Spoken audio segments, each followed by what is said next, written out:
কিবা এটা ভিডিঅ' দেখিছে পলাই থকা নাই মই এনেই লুকাই আছোঁ কিবা এনেকুৱা এটা নিউজ ওলাইছে গানটোহে মনত আছে কি আছে চেৰেংকৈ লাগিলে বুকুতে জুই নেকি এইটো একেই বস্তু আৰু একেই বস্তু পলাই নাছিলে লুকাই আছিলে কিটো বস্তু একেই কথা হয় কি ক'লে এইটো তেওঁহে জানিব এতিয়া ট্ৰেডিং বস্তুটো বেয়া নহয় বাট লাইক স্কেমৰতে মানে চৰকাৰৰ ভূমিকা একেবাৰে লাজ লগা লজ্জাজনক আৰু অতদিনে 7-8টা দিন যদি অসমতে এগৰাকী অপৰাধী লুকাই থাকিব পাৰিলে তেতিয়াহ'লে ইয়াত ৰাজনৈতিক আশীষ কাৰোবাৰ নহয় কাৰোবাৰ লাগিবই সুমি আৰু তাৰ্কিকৰ আত্মগোপন আৰু নাটকীয় আত্মসমৰ্পণ কোনে লিখিছে এই সুপাৰহিট চিনেমাৰ স্ক্ৰিপ্ট এতিয়া এটাই প্ৰশ্ন যে কোনে লিখিছে এই সুপাৰহিট চিনেমাৰ script who is the writer of this script নাটক এখন হৈ আছে বুলি চৰ্চা চলি আছিল ৰাজ্য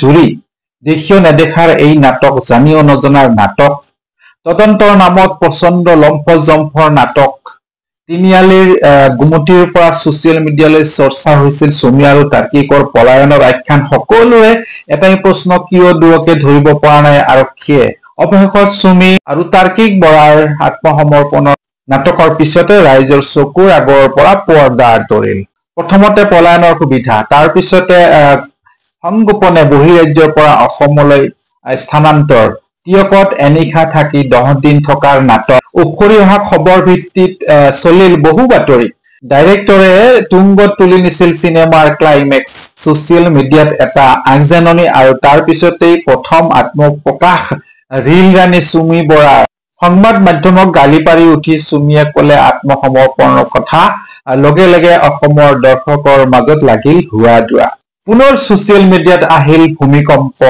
তাৰ পিছত আকৌ ইটোৰ পিছত সিটো গৰম খবৰ আৰক্ষীৰ জিম্মাত থকাৰ সময়ত হাই প্ৰফাইল ব্যক্তিৰ দৰে হাই প্ৰফাইল আদৰ সুমি বৰাৰ ডিব্ৰুগড়ৰ বিলাসী জিমখানা ক্লাবত সুমি আৰু তাৰ্কিকক ৰাজকীয় আতিথ্য দিয়াৰ খবৰ পালে প্ৰকাশ জিমখানা ক্লাবত 1750 টকীয়া ব্ৰেকফাষ্ট তাৰ পিছতে বৃহস্পতিবাৰে ডিব্ৰুগড় থানা পালে সুমি আৰু তাৰ্কিক বৰা কিয় ইমান আতিথ্য ৰাজ আতিথ্য কিয় ইমান নাটক স্মাৰ্ট পুলিচ অসমৰ স্মাৰ্ট পুলিচে 10 দিনৰ মূৰতহে তথাপিও আত্মসমৰ্পণ কৰাৰ সময়তহে গ্ৰেপ্তাৰ কৰিলে ধৰি নিলে থানালৈ এক নাটক তাৰ মাজতে এটা খবৰ পোৱা গ'ল যে ৰিংকু ৰঞ্জনৰ ঘৰতো আছিল আকৌ জিমখানাটো আছিল এয়া কি কথা জিমখানা ক্লাবত দুটা ভিডিঅ' এই মুহূৰ্তত আপোনালোকক দেখুৱাবলৈ যত্ন কৰিছো প্ৰথমতে চাওক ৰিংকু ৰঞ্জনে কি কয় আপুনি সুমি বৰাক মানে ইয়াত যে আহিছিলে ইয়াত থাকিছিলে গোটেই কথাটো কওকচোন কি হৈছিলে সম্পূৰ্ণ ভুৱা নিউজ আহি পৰীক্ষা কৰক এনকুৱাৰী কৰক ইয়াত যদি আছে আমাৰ গোটেই গাঁৱৰ পৰিৱেশ ঘৰৰ কাষৰ মানুহ এনি টাইম আমাৰ ঘৰলৈ আহিয়ে থাকে এতিয়াও আছে আপোনালোকে দেখিছে আৰু এনি টাইম আহিয়ে থাকে ঘৰৰ চাইডে মানে ঘৰৰ মানুহ সিঘৰলৈ অহা যোৱা কৰি থাকে যিহেতু আমি একদম গাঁৱত বসবাস কৰোঁ আৰু এইটো সম্পূৰ্ণ ভুৱা নিউজ আৰু এনেকুৱা নিউজ কৰাৰ আগত হয়তো এবাৰ সুধিব লাগে আৰু মই নিজেই প্ৰত্যেকটো নিউজ চেনেলৰ কাৰণে কাম কৰিছোঁ অকণমান হ'লেও কেতিয়াবা কাম কৰিছোঁ ফ্ৰিলেন্সাৰ হিচাপে আৰু তেনেকুৱা চেনেলবিলাকে মোৰ ওপৰত এনেকুৱা এটা নিউজ কৰিছে যে মোৰ বেয়া লাগিছে সুমি বৰাৰ লগত মই কোনো কাম কৰা নাই মই তাৰ্কিক মই ফ্ৰিলেন্সাৰ হয় ফটোগ্ৰাফাৰ যাৰ লগতে কাম কৰিবলৈ মাতে তাতে যাওঁ আৰু তাৰ্কিকদাৰ লগত কাম কৰিছোঁ যি এনেকৈ কামলৈ মাতে ৱেডিং থাকিলে ৱেডিঙত আহিব ডাইৰেক্ট ৱেডিঙত যাওঁ আৰু গুচি আহোঁ বছ সিমানে আৰু মই পইচা বিচাৰিয়ে ফোন কৰোঁ কোনো দিন মই বেলেগ কামত ফোন কৰা নাই কোনো ধৰণৰ আৰু নিউজতো ওলাইছে আৰক্ষী অভিযান চলাইছে আমাৰ এতিয়ালৈকে কোনো অহাই নাই এনেই বিশ্বাস ভুৱা নিউজ ওলাইছে আমি বিচুতি খাইছোঁ এতিয়া শুনি পেলাই কথা এটা ওলাইছে যে তাৰ্কিক আৰু সুমি বৰা আপোনালোকৰ ঘৰতে আশ্ৰয় লৈ আছিল বুলি কি ক'ব কোনে কৈছে মানুহটো লাগে ক'ত আছিলে ওচৰ চুবুৰীয়া মানুহে ক'ব নহয় আমাৰ ঘৰত আছিলে নাই এইবোৰ মানুহ 24 ঘণ্টা আহে আমাৰ ঘৰলৈ মাক ঢুকুৱাৰ পৰা দুপৰীয়া গধূলি মানুহে খবৰ লৈয়ে থাকে কিন্তু গাঁৱৰ মানুহে ক'ব গাঁৱৰ মানুহক সোধক এইখিনি চুবুৰীটো একদম মিছা কথা কৈছে কোন মানুহ আমাক অতি সোনকালে মানুহটো লাগে মিছা কথা দিয়া মানুহটো লাগে মই একদম বেলেগ ফুট উঠিছে মাকজনী নাইকিয়াৰ পৰা 24 ঘণ্টা আমাৰ ওচৰ চুবুৰীয়া মানুহবোৰে ৰাতিয়ে দিনে ৰখি থাকে জান নাই এতিয়া আকৌ এই মিছা কথাটো শুনি ভাত খাবলৈ লৈছিলোঁ সেইডাল ভাত কুকুৰক দি থৈ আহিছোঁ কথাটো শুনি এনেকুৱা মিছা মিছা কথা লিখে নেকি? নিশ্চয়কৈ ৰিংকু ৰঞ্জনৰ পৰিয়ালৰ খবৰ পালে আকৌ জিমখানা ক্লাবলৈও সাংবাদিকসকল গৈছিল আৰু তাত কি খবৰ পোৱা হ'ল অকণমান চাওঁ আহক। প্ৰায় 5:30মান বজাত আহিছিলে আৰু পুলিচৰ লগত আহিলে। এতিয়া আমাৰ ইয়াত নাইট শ্বিফ্টত যোনজন ল'ৰা আছিলে তেওঁ মানে আহি পেলাই তেওঁলোকে পুলিচে ক'লে ৰুম এটা দিয়ক, আমাৰ গেষ্ট ফ্ৰেছ হ'ব মিটিং এখন আছে। তাৰপিছত ৰুম দি দিয়া হ'ল, যিহেতু পুলিচ হয়, কোনোবা VIP বা VVIP থাকিব পাৰে বুলি। তাৰপিছত আৰু সি তেতিয়ালৈকে গমো নাপালে যে কোন হয়, তেওঁৰ লগত লেডিগৰাকী কোন বা জেণ্টছজন কোন, কেইবাজনো আহিছে তাৰ ভিতৰতে। তাৰপিছত ৰুমটো দিয়া হ'ল। তাৰপিছত 21 নম্বৰ ৰুমত তেওঁলোক থাকিলে। থকাৰ পিছত আপোনাৰ ব্ৰেকফাষ্টৰ অৰ্ডাৰ দিলে, ব্ৰেকফাষ্ট খালে। তাৰপিছত ইয়াতো কেইজনমান পুলিচ গাৰ্ড বহি আছিলে, তেওঁলোকো ব্ৰেকফাষ্টৰ অৰ্ডাৰ কৰিলে। আৰু ইয়াত যিহেতু গৰম ফেন নাই বুলি, AC নাই বুলি তেওঁলোকে ক'লে ৰুম এটা কৰি দিয়ক, আমি ACত বহি পেলাই ব্ৰেকফাষ্টটো কৰি লওঁ। তেওঁলোকো পুৰি চব্জি কিবা এনেকৈ খাই পেলাই ব্ৰেকফাষ্ট 8:30মান বজাত ইয়াৰ পৰা গ'লগৈ। প্ৰায় 2.5 ঘণ্টামান, 5:30ৰ পৰা 8:30লৈকে সিমানখিনি সময় থাকি পেলাই গ'লগৈ। তো যোৱাৰ পিছত নিউজতহে চাই পেলাই আমাৰ ল'ৰাজনে দেখিছে যে চুমি বৰা আৰু টাৰ্কি বৰা এওঁলোকে আছিলে বুলি। তেতিয়াহে আমি গম পাইছোঁ মানে। নাই, তেওঁলোকে আহিছিলে আৰু পুলিচে আহিছে লগত যেতিয়া। নাই, নিশ্চয়কৈ গম পালে যে জিমখানা ক্লাবতেই নিশাটো কটাইছিল চুমি আৰু টাৰ্কিকে। কিন্তু এই নাটক কিয়? ৰিংকু ৰঞ্জনৰ ঘৰত থকা কথাটো কিয় ওলাল? ইমান কিহৰ নাটক? নিশ্চয় এই নাটকৰ আঁৰত কোনোবা হাই প্ৰফাইল ব্যক্তি থকাটো কিন্তু নিশ্চয় আছে, নিশ্চিতভাৱে। নহলে অসমৰ স্মাৰ্ট পুলিচে স্মাৰ্টনেছ হেৰুৱাই পেলাইছে এনেকৈ নে স্মাৰ্ট পুলিচে স্মাৰ্টনেছ দেখুৱাই আত্মগোপন, আত্মসমৰ্পণ, গ্ৰেপ্তাৰ এইবিলাক নাটক হ'ল? বিচাৰ্য বিষয়, ভাবিব লগা বিষয়। এতিয়া ভাবি ল'ব আপোনালোকে। কিছুমান নৱ প্ৰজন্মই কি কৈছে এই ভিডিঅ' ক্লিপটো চাওঁ আহক। পলাই ক'তো থকা নাই, মই লুকাই আছিলোঁ অকণমান। চুমি বৰা, শুনিছোঁ ট্ৰেডিঙত বহুত অসমৰ ৰাইজৰ বহুত পইচা তেওঁ ল'লে। তেওঁ অসমৰ ৰাইজৰ পইচাৰে বহুত নকৰিবলগীয়া কাম কিছুমান কৰিলে। তো সেইবোৰ এতিয়া ভাল নহয়। তো আৰু গম নাপাওঁ মই ইমান চুমি বৰাৰ কথা। মই এনেকৈ নাচাওঁ তেওঁক মানে, বাট এনেই শুনিছোঁ আৰু নিউজত কিবা ভাইৰেল চুমি বৰা আৰু কোনোবা বিশাল নেকি, মই ভালকৈ নাজানো। তো তেনেকুৱা আৰু শুনিছোঁ যে কিবা মানে ধৰাত পৰিছে নল ডেট, মই ভালকৈ নাজানো। কিবা এটা ভিডিঅ' দেখিছে পলাই থকা নাই, মই এনেই লুকাই আছোঁ, কিবা এনেকুৱা এটা নিউজ ওলাইছে। তো কি আৰু মানে ওলালেতো ওলালে।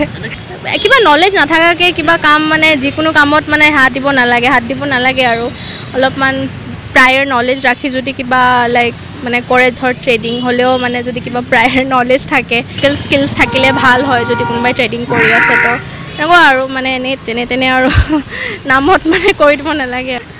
গানটোহে মনত আছে, কি আছে, চেৰেংকৈ লাগিলে বুকুতে জুই নে কি, এইটো একেই বস্তু আৰু একেই বস্তু। পলাই নাছিলে, লুকাই আছিলে, কিন্তু বস্তু একেই কথা হয়। কি ক'লে এইটো তেওঁহে জানিব। এতিয়া ট্ৰেডিং বস্তুটো বেয়া নহয়, বাট লাইক স্কেমতে মানে এতিয়া এনেকুৱা হৈছে যে ট্ৰেডিং বস্তুটো বেয়া হয়, মানুহে মানে পইচা লওঁতে তেনেকুৱা টাইপ হৈছে। কিন্তু বস্তুটো ভাল হয় যদি ভালকৈ কৰে। সেইটো আমাৰে লগৰ ক'বলৈ গ'লে মানে এনেকুৱা ট্ৰেডিং এতিয়া সেনেকৈ ডাবল কৰে, কিন্তু সিহঁতে যোনটো স্কেম কৰিছে সেইটো ভাল কথা হোৱা নাই। কাৰণ আমিও মানে কেইদিনমান আগত ভাবিছিলোঁ আমিও ট্ৰেডিঙত এনেকৈ কৰোঁ, কিন্তু পিছত এতিয়া যেতিয়া এনেকৈ শুনিছোঁ ন যে এনেকুৱা স্কেম হয়, আমাৰো ইচ্ছা নোযোৱা হৈ গ'ল। কাৰণ আমাৰ এটা ভয় লাগে যে আমি ইনভেষ্ট কৰিম, আকৌ যদি আমাৰো পইচাখিনি সেনেকুৱা হয়, তো সেনেকুৱা এটা মনত ভয় এটা সোমাই গৈছে মানুহৰ মাজত। এটা মনত পৰিছে, তেওঁ যে কৈছিলে মানুহে এনেই পায় ওপৰে বস্তু, তেওঁ ভাল নাপায়। এতিয়া তেওঁ কি কৰি আছে সেইটোৱে, যোনটো তেওঁ ওপৰে পাই আছে। তাই মানে কৈ আছে যে তাই একদম মিছা কোৱা মানুহবিলাক বেয়া পায়, তাই ফেক মানুহ বেয়া পায়, এনেকুৱাবিলাক কৈ থকা এটা ৰীল দেখিছিলোঁ মই। তাই সেইটোৱে কৈছে যে ফেক মানুহবিলাক একদম কিছুমানে যে নেপটিজম কৰে, সেইবিলাক ভাল নাপাওঁ। মানে যোনে কষ্ট কৰি পেলাই মানে কৰে বস্তুটো, তাই সেইটো ভাল পায়, সেই তেনেকৈ কৈছিলে। গতিকে সাৱধান হবৰ হ'ল যাতে ঠগ প্ৰবঞ্চকৰ পাল্লাত কোনেও নপৰে। এতিয়া অসম জাতীয় পৰিষদৰ সভাপতি লুৰিণজ্যোতি গগৈ ডাঙৰীয়াৰ প্ৰতিক্ৰিয়া কি সেয়া দেখুৱাবলৈ যত্ন কৰিছো। আহকচোন চাওঁ লুৰিণজ্যোতি গগৈৰ কি প্ৰতিক্ৰিয়া। এটাও দিশ আমি উল্লেখ কৰিব লাগিব। প্ৰথম কথাটো হ'ল যে চৰকাৰৰ ভূমিকা একেবাৰে লাজ লগা লজ্জাজনক আৰু অতদিনে 7-8টা দিন যদি অসমতে এগৰাকী অপৰাধী লুকাই থাকিব পাৰিলে তেতিয়াহ'লে ইয়াত ৰাজনৈতিক আশীষ কাৰোবাৰ নহয় কাৰোবাৰ লাগিবই। নতুবা আমি এইটো কথা ক'ব লাগিব যে আমাৰ যিগৰাকী DGP আছে তেওঁৰ কাৰ্যক্ষমতাৰ ওপৰত মানুহৰ প্ৰশ্ন আছে।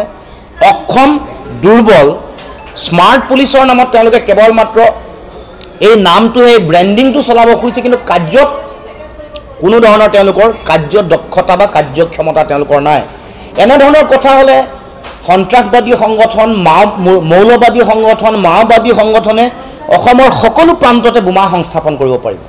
এতিয়া এগৰাকী অপৰাধী চাৰিওফালে অসমত জনমত সৃষ্টি হৈছে, বিভিন্ন মানুহক ঠগ প্ৰবঞ্চনা কৰিছে আৰু এই বিষয়টো চৰকাৰে জীয়াই ৰাখিছে যাতে মুখ্যমন্ত্ৰীৰ পত্নীৰ কেলেংকাৰীবোৰ যাতে মানুহৰ মাজলৈ নাহে, ভূমি কেলেংকাৰী নাহে, পুত্ৰৰ অবৈধ ধনৰ লেনদেন মানুহৰ মাজলৈ যাতে নাহে, বিভিন্ন ধৰণৰ চেনেল বিভিন্ন ধৰণৰ কৃত্ৰিম বানপানীৰ সময়ত সাম্প্ৰদায়িকতা সৃষ্টি কৰা, ধৰ্ষণ কাণ্ড সংঘটিত কৰাৰ পাছত অপৰাধীবোৰ কৰায়ত্ব নকৰাকৈ যাতে থাকিব পাৰে মুখ্যমন্ত্ৰীয়ে, সেইকাৰণে এই ব্যৱস্থাটো তেওঁলোকে কৰি ৰাখিছে, জীয়াই ৰাখিছে ইছ্যুটো। আৰু শুনিবলৈ পাইছোঁ যে আগৰ যি দীপাংকৰ নামৰ কোনোবা এগৰাকী আছিলে আৰু এগৰাকী শিৱসাগৰক স্বপ্ননীল নে কি নাম পাহৰিছোঁ, এই সকলোকো মই শুনিছোঁ যে তেওঁলোকক ঢিলাই এৰি মেলি দিব আৰু বিভিন্ন ধৰণে তেওঁলোকৰ লগত লেনদেনৰ কাম কাজ কৰিব। এই কথা বতৰাবোৰ হ'ব নালাগে। অপৰাধীয়ে সাধাৰণ জনতাক ইমান এনেকৈ লুণ্ঠন কৰিছে, এইসকলক কঠোৰৰ পৰা কঠোৰতম শাস্তিৰ ব্যৱস্থা গ্ৰহণ কৰিব লাগে। দুয়োগৰাকী অপৰাধী মুখ্যমন্ত্ৰীৰ নাকৰ তলেৰে ঘূৰি ফুৰা, দুয়োগৰাকী অপৰাধীয়ে এই গুৱাহাটী ডিফু টিয়ক ৰিফাইনেৰী নুনমাটিত ঘূৰি ফুৰা ঘটনা সাধাৰণ জনতাই জানে, মুখ্যমন্ত্ৰীৰ গৃহ বিভাগহে নাজানে, সকলোৱে জানে।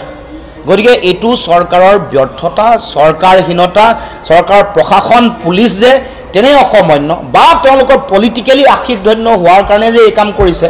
ওলাইছে যে মুখ্যমন্ত্ৰীৰ ঘনিষ্ঠ শক্তিশালী নেতা মন্ত্ৰীৰ পত্নীৰ ইনভেষ্টমেণ্ট আছে, তেওঁৰ লগত সুসম্পৰ্ক আছিল, বা মূলগৰাকী মানুহৰ পত্নীৰ লগতো মানে মুখ্যমন্ত্ৰীৰ পত্নীৰ লগতো কিবা সম্পৰ্ক আছে বুলি মানুহৰ মাজত সৰব চৰ্চা চলিছে, যাৰ কাৰণে এই গোটেই কথাটো তেওঁলোকে ঢিলাই চলিছে, তেওঁলোকে একো নকৰাকৈ আছে। ধন্যবাদ। চাই থাকিব ABLive 24।